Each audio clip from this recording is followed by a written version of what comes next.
আপনি কি এমন এক জগতের কল্পনা করতে পারেন যেখানে জাদু এবং আধুনিক প্রযুক্তির অসাধারণ মেলবন্ধন হয়েছে?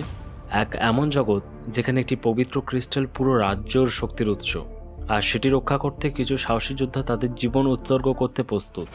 কিংসলে ফাইনাল ফ্যান্টাসি এক্সবি আমাদের নিয়ে যায় লুসিস আর নিফোলেম সাম্রাজ্যের মধ্যে এক মহাকাব্যিক যুদ্ধে, যেখানে বিশ্বাসঘাতকতা, আত্মত্যাগ আর সাহসিকতার প্রতিটি দিক উন্মোচিত হয়। কিন্তু প্রশ্ন হলো, রাজা রেজিস কি তার রাজ্য এবং সেই শক্তিশালী ক্রিস্টালটিকে রক্ষা করতে পারবেন? যদি এই প্রশ্নের উত্তর জানতে চান, তাহলে আজকের মুভিটি শেষ পর্যন্ত দেখুন, যেখানে প্রত্যেক মুহূর্তে চমক আর উত্তেজনা আপনার জন্য অপেক্ষা করছে। তাহলে আর অপেক্ষা কেন? এই যাত্রায় সঙ্গী হন এবং জেনে নিন লুসিস রাজ্যের ভাগ্য কিভাবে লেখা হয়েছিল। তো মুভির শুরুতেই আমরা লুসিস আর নিফোলেম নামে দুই সাম্রাজ্যকে দেখি। লুসিস হচ্ছে একটি জাদুতে সুরক্ষিত রাজ্য, এবং এই রাজ্যটি একটি শক্তিশালী ক্রিস্টালের মাধ্যমে পরিচালিত হয়। এই ক্রিস্টালটি হলো রাজা রেজিসের জাদুকরী ক্ষমতার উৎস। তার মানে রাজা রেজিসের কাছে যেই সমস্ত শক্তিগুলি আছে সবটাই সে এই ক্রিস্টালটির মধ্যে থেকে পেত। অন্যদিকে নিফোলেম ছিল একটি প্রযুক্তি নির্ভর সাম্রাজ্য, এবং তারা তাদের উন্নত সেনাবাহিনী আর যান্ত্রিক দানবদের সাহায্যে পুরো পৃথিবীকে জয় করতে চায়। নিফোলেম ইতিমধ্যেই বেশিরভাগ রাজ্য দখল করেছে, এবং এখন তারা পরিকল্পনা করছে লুসিসের রাজধানী ইনসমনিয়াকে দখল করার। তবে রাজা রেজিস তার জাদুর শক্তি দিয়ে লুসিসের রাজধানী ইনসমনিয়ায় একটি অদৃশ্য দেয়াল তৈরি করেছে, আর এই দেওয়ালটি ছিল খুবই শক্তিশালী। তাই একে ভেদ করে ভিতরে প্রবেশ করা নিফোলেমের পক্ষে অসম্ভব ছিল। এরপর আমাদের কিংসলে বাহিনীর সাথে পরিচয় করানো হয়। এটি ছিল লুসিস রাজ্যের এক বিশেষ বাহিনী, যারা ক্রিস্টালের শক্তি ব্যবহার করে লড়াই করত।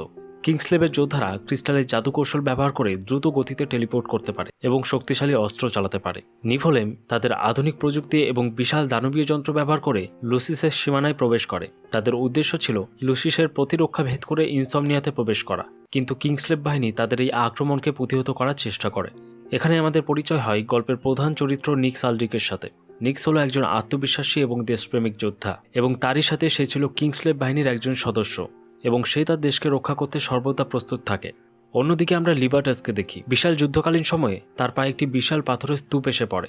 এমন পরিস্থিতিতে সবাই যখন নিজের প্রাণ বাঁচাতে ব্যস্ত ছিল, সেই সময় নিক্স এসে লিবার্টাসকে বাঁচায়, কারণ তারা দুজনেই ছিল একে অপরের খুব ভালো বন্ধু। এদিকে নিফোলেম যুদ্ধটি প্রায় জিতেই যাচ্ছিল, কিন্তু হঠাৎ করেই তারা যুদ্ধ থামিয়ে দিয়েছে। কিন্তু কেন তারা হঠাৎ করে যুদ্ধটি থামিয়ে দিল, এটা আমরা একটু পরেই জানতে পারবো। এরপর আমরা রাজা রেজিসের রাজসভাকে দেখি। এখানে সবাই আলোচনা করছে যে নিফোলেম কেন হঠাৎ করে যুদ্ধ থামিয়ে দিল। এমন সময় সেখানে এসে উপস্থিত হয় নিফোলেমের চ্যান্সেলর আরিয়ান। আরিয়ান নিজেকে নিফোলেম সাম্রাজ্যের দূত হিসেবে উপস্থাপন করে এবং লুসিসের সাথে শান্তি চুক্তি করার প্রস্তাব দেয়। কিন্তু সেই শান্তি চুক্তি প্রস্তাবের পরিবর্তে তাদের কিছু শর্ত দেয়, এবং সেই শর্তগুলি ছিল লুসিসকে তাদের বেশিরভাগ এলাকা নিফোলেম সাম্রাজ্যের হাতে তুলে দিতে হবে। এছাড়াও রাজা রেজিসের ছেলে নকটিসকে নিফোলেমের পক্ষ থেকে রাজকুমারী লুনা ফ্রেয়ার সাথে বিয়ে করতে হবে। তো এই লুনা ফ্রেয়ার কে ছিল, এবং কেনই বা তারা নকটিসের সাথে তার বিয়ে দিতে চাইছে? তাছাড়াও এই শর্তগুলির পেছনে কি তাদের কোনো ষড়যন্ত্র লুকিয়ে আছে? এই সব কিছুর উত্তর আমরা একটু পরে জানতে পারবো। যাই হোক, আরিয়ানের শান্তি চুক্তি প্রস্তাবের পর রেজিস তার বাকি সহকর্মীদের সঙ্গে এই বিষয়ে আলোচনা করছে। তারা সকলেই জানেন যে এই শান্তি চুক্তির আড়ালে নিফোলেম আসলে লুসিস রাজ্যের ক্রিস্টাল দখল করতে চায়, এবং এটি রাজ্যের জন্য একটি চরম বিপদ হতে পারে। এরপর অন্যদিকে নিক্স আর বাকি কিংসলেবরা খবর দেখে জানতে পারে যে লুসিস নিফোলেমের শান্তি চুক্তির প্রস্তাবে রাজি হয়ে গেছে।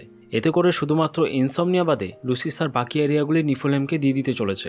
এরপর এখানে টাইটাস উপস্থিত হয়। টাইটাস হলো কিংসলেব বাহিনীর কমান্ডার। তো টাইটাস প্রথমে সমস্ত কিংসলেবকে একটি জায়গায় একত্রিত হতে বলে। এরপর সে তাদের মধ্যে থেকে ক্রো নামের এই মেয়েটিকে একটি সিক্রেট মিশনে যাওয়ার জন্য তৈরি হতে বলে, আর নিক্সের উপর দায়িত্ব দেয় রাজার মহল পাহারা দেওয়ার। তো এরপর ক্রো তার মিশনে যাওয়ার জন্য প্রস্তুতি নেওয়া শুরু করে দেয়, কিন্তু যাওয়ার আগে সে নিক্স আর লিবার্টাসকে একটা উপহার দেখায়। এই উপহারটা ছিল টেনিব্রাইয়ের রাজকুমারী লুনার জন্য। তো এখান থেকে আমরা বুঝতে পারি যে ক্রোকে যে মিশনটি দেওয়া হয়েছে, এই মিশনটিতে কোনো না কোনোভাবে রাজকুমারী লুনাও জড়িত আছে। এরপর ক্রো এই দুজনকে বিদায় জানিয়ে বেরিয়ে পড়ে তার মিশনে। অন্যদিকে আমরা রাজকুমারী লুনারকে দেখি। সে কোথাও একটা যাচ্ছিল, হয়তো সে এখান থেকে পালানোর চেষ্টা করছিল, কিন্তু সে কেন এখান থেকে পালাতে চায়? যাই হোক, এরপর সে যখন পালাতে চাইছিল তখন কয়েকজন সৈনিক তাকে আটক করে নেয়। এরপর এখানে লুনারের ভাই চলে আসে, তার নাম ছিল রেভাস। তো রেভাস লুনারকে একটি রুমে আটক করে দেয়। এরপর সে তাকে জানায় লুসিস রাজ্যে পৌঁছানো পর্যন্ত সে যেন এখান থেকে পালানোর চেষ্টা না করে। কিন্তু কেন সে তাকে এভাবে আটক করে রেখেছে? আসলে রেভাস আগে এমনটা ছিল না। যখন সে খুব ছোট ছিল সেই সময় রাজা রেজিস তার ছেলে মকটেসকে নিয়ে ট্রেন্ডব্রাই রাজ্যে এসেছিল তার চিকিৎসার জন্য, আর তখনই হঠাৎ করে নিফোলেমের সৈন্যবাহিনীরাও সেখানে চলে আসে। এবং তারা নিমিষের মধ্যে সেখানে উপস্থিত সকলকে মেরে ফেলে। তো এই ঘটনায় রেভাস তার মা বাবাকে হারায়, আর অন্যদিকে রেজিস তার ছেলে মকটেসকে নিয়ে সেখান থেকে পালিয়ে যায়। এরপর নিফোলেনের সৈন্যবাহিনীরা রেভাস আর লুনারকে আটক করে নেয়। তো এই ঘটনার পর থেকে রেভাস মূলত এটা ভেবে আছে যে তার মা বাবার মৃত্যুর জন্য রেজিস দায়ী, আর তাই সে রেজিসের থেকে তার বাবা মার বদলা নিতে চায়।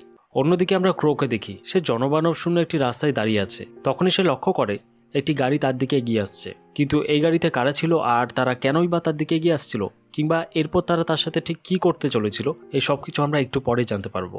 যাই হোক, এরপর আমরা নিক্সকে দেখি। সে খবর দেখে জানতে পারে যে লুনা তার শহরে চলে এসেছে।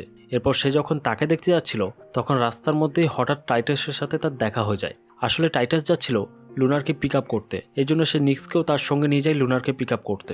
এরপর নিক্স লুনারকে পিক আপ করে তাকে নিয়ে আসে রেজিসের সাথে দেখা করাতে। তো আজ প্রায় 12 বছর পর তাদের দুজনের আবারও দেখা হয়েছে।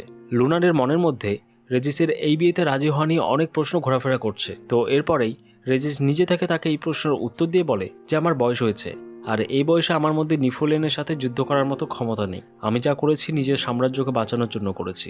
তো এখানে তিনি মূলত এটা বোঝাতে চাইছেন তার পূর্বপুরুষ দ্বারা সুরক্ষিত ম্যাজিক্যাল ক্রিস্টালটিকে বাঁচানোর জন্যই সে মূলত এমন একটি কঠিন পদক্ষেপ নিয়েছে। অন্যদিকে আমরা দুটি মানুষকে দেখতে পাই, তারা ভাঙাচোরা কিছু জিনিস থেকে নিজের প্রয়োজন মতো কিছু জিনিস খুঁজছিল। আসলে এখান থেকে পাওয়া জিনিসগুলি বিক্রি করে তারা কিছু অর্থ কামাতে পারবে। এমন সময় তারা সেখানে একটি জিনিস দেখতে পায় যার মধ্যে প্রায় কয়েকশো মাছি ঘিরে বসে আছে। তারা বুঝতে পারছিল না আসলে এই জিনিসটি কী ছিল, তাই তারা ওই জিনিসটির আরও সামনে আসার চেষ্টা করে যাতে করে তারা বুঝতে পারে আসলে ওই জিনিসটি কী ছিল। তখনই মাছিগুলো এক নিমেষে সেখান থেকে উড়ে যায়। মাছিগুলি উড়ে যেতেই আমরা দেখি এটি ছিল একটি হাত, আর দেখেই মনে হচ্ছে এটি কোনো মেয়ের হাত। কিন্তু প্রশ্ন হচ্ছে এটি কার হাত হতে পারে এবং এটি এখানে আসলোই বা কী করে। অন্যদিকে আমরা নিক্স আর টাইটাসকে দেখি, তারা দুজনেই রাজকুমারী লুনারকে নিয়ে কিছু কথা বলছিল। এমন সময় টাইটাসের কাছে একটি কল আসে। কলটি রিসিভ করতেই সে চমকে ওঠে এবং এরপরেই দেখি নিক্স দৌড়াচ্ছে। সে খুব তাড়াতাড়ি কোথাও একটা যাওয়ার চেষ্টা করছে। এরপর দৌড়াতে দৌড়াতে সে এসে পড়ে লিবার্টাসের সামনে। নিক্স দেখে লিবার্টাস একজনের সাথে ঝামেলা করছে, কারণ লোকটি তাকে ভিতরে যেতে দিচ্ছে না। কিন্তু লিবার্টাস জোর জবরদস্তি করে ভিতরে ঢুকে পড়ে। ভিতরে আসতেই তারা দেখে ক্রোয়ের বডি নিঃস্ব অবস্থায় একটি স্ট্রেচারে রাখা আছে।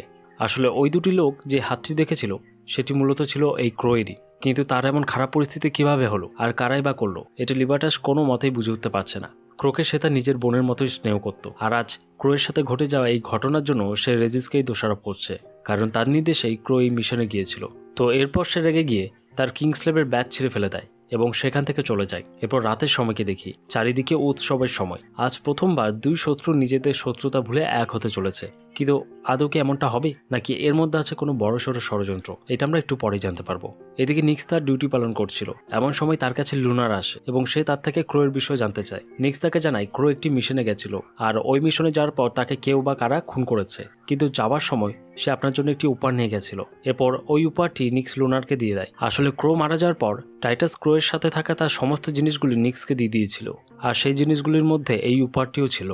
ক্রোয়ের খবরটি শুনে লুনার যেমন কষ্ট পায়, তেমনি উপহারটি পেয়ে খুব খুশিও হয়। অন্যদিকে আমরা লিবার্টাসকে দেখি, রাজ্য ছাড়ার পর সে বিদ্রোহী গোষ্ঠীর নেতার সঙ্গে দেখা করে। এই গ্রুপটির নাম ছিল রেসিস্টেন্স গ্রুপ, আর এই গ্রুপের প্রত্যেকেই মনে করত লুসিস রাজ্যের নেতৃত্ব দুর্নীতিগ্রস্ত এবং তারা প্রকৃতপক্ষে জনগণের জন্য লড়াই করছে না। এই গ্রুপের প্রধান তাকে বোঝায় যে নিফোলেন এবং লুসিসের মধ্যে শান্তি চুক্তি আসলেই একটা ধোঁকা এবং রাজ্যের নেতৃত্ব শুধু নিজেদের ক্ষমতা রক্ষার চেষ্টা করছে।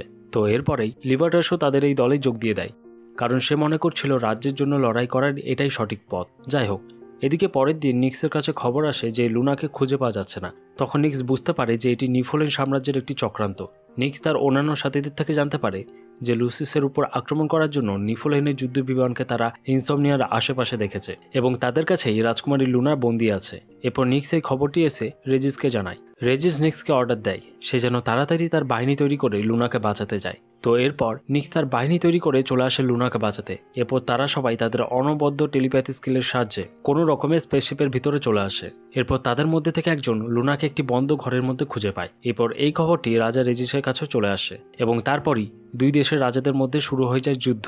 এদিকে নিফোলেনের সৈন্যরা ক্রিস্টাল রুমের বাইরে এসে সেখানে উপস্থিত লুসিসের সকল সৈন্যদের মেরে দেয়। তারপরেই তারা ক্রিস্টাল রুমের ভিতরে ঢুকে। এরপর তারা ক্রিস্টালের শক্তি দিয়ে তৈরি ইনসমনিয়ার চারিপাশের দেয়ালটিকে ভেঙে ফেলে। দেওয়ালটি ভেঙে যেতেই নিফোলেমের সৈন্যরা লুসিস রাজ্যের মধ্যে প্রবেশ করে যায়। এরপর তারা নিফোলেমের রাজাকে এখান থেকে নিয়ে যায়। তারা যাওয়ার পরই সেখানে এসে উপস্থিত হয় জেনারেল গ্লুকা। অন্যদিকে নিক্স আর লুনা স্পেসশিপের ভিতরে থাকা মনস্টারের কাছ থেকে নিজেদের বাঁচানোর চেষ্টা করছে এবং তারা কোনো রকমে অন্য একটি স্পেসশিপে করে নিজেদের প্রাণ বাঁচাতে সফল হয়। এদিকে নিফলহেমের সৈন্যরা লুসিসের সাধারণ জনগণের উপর হামলা করা শুরু করে দেয়। আর তখন এই স্থানে উপস্থিত ছিল রেসিস্ট্যান্স গ্রুপের প্রধান। তো এই হামলাতে একটি গুলি এসে তার বুকে লাগে এবং এর ফলে সে সেখানেই মারা যায়। অন্যদিকে জেনারেল গ্লুকা এক পর্যায়ে এসে রেজিসকে প্রায় হারিয়ে দেয়। এরপর রেজিসের হাত থেকে একটি আংটি খুলে নিচে পড়ে যায় এবং এখানে আমরা একটা জিনিস জানতে পারি যে নিফোলেনের নজর ওই ক্রিস্টালের উপর থাকলেও জেনারেল গ্লুকার নজর ছিল রেজিসের হাতে থাকা ওই আংটির উপর, কারণ এই আংটিটি ছিল খুব শক্তিশালী এবং এই আংটির সাহায্যেই সে হতে পারবে এই রাজ্যের পরবর্তী রাজা। তো এরপর এই আংটিটি জেনারেল নেওয়ার আগেই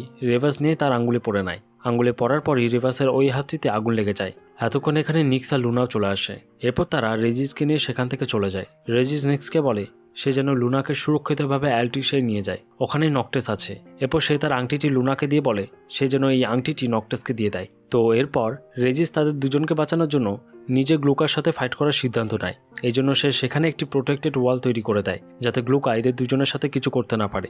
এরপর সেখানে গ্লুকা চলে আসে এবং সে তার তলোয়ারটি নিমিষেই রেজিসের শরীরের আরপার করে দেয়। এর ফলে রেজিস সেখানেই মারা যায়। এরপর নিক্স আর লুনা একটি গাড়ি নিয়ে সেখান থেকে বেরিয়ে পড়ে, কিন্তু নিফোলাইনের বাহিনী তাদের উপর আক্রমণ করে দেয়। নিক্স তার জাদু ব্যবহার করে তাদের উপর হামলা করার চেষ্টা করে, কিন্তু তার জাদু তখন কাজ করছিল না। তার মানে রেজিসের মৃত্যুর সাথে তার জাদু শেষ হয়ে গেছে।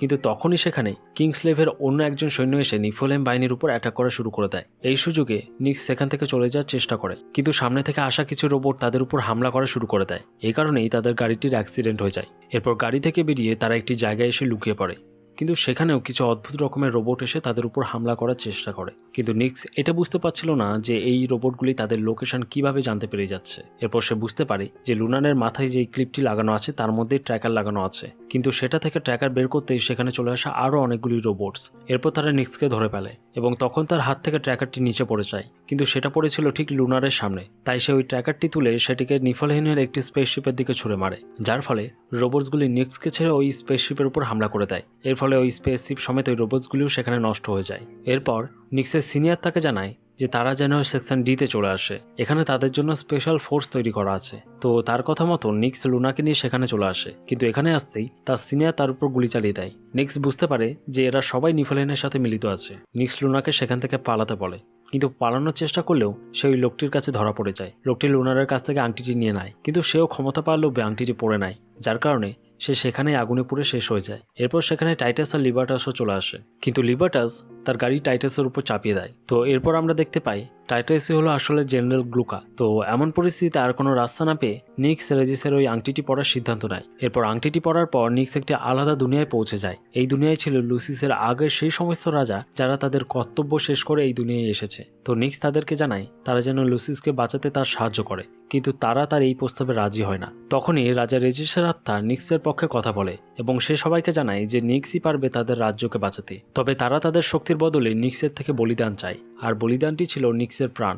তো নিক্স এতে রাজি হয়ে যায়। এরপর সে আবারও তার দুনিয়ায় ফিরে আসে এবং সে লিবার্টাসকে বলে সে যেন লুনারকে নিয়ে নকটেসের কাছে যায়। এরপর তারা দুজন সেখান থেকে বেরিয়ে পড়ে, আর এইদিকে নিক্স গ্লুকার সাথে ফাইট করতে থাকে। নিক্স তার কিছু অদ্ভুত শক্তি দিয়ে শহরের মধ্যে থাকা লুসিসের আগের রাজাদের মূর্তিগুলোকে জাগিয়ে তোলে এবং এই মূর্তিগুলি নিফোলেমের রোবোটিক দানবদের থামাতে তাদের সাথে ফাইট করে এবং এই ফাইটিং দৃশ্যটি ছিল খুবই অসাধারণ। তবে শেষ পর্যন্ত মরণ বাঁচানোর লড়াইয়ে নিক্স জেনারেল গ্লুকাকে মারতে সফল হয়, আর অন্যদিকে লিবার্টাস লুনাকে অ্যালটিসায় পৌঁছে দেয়।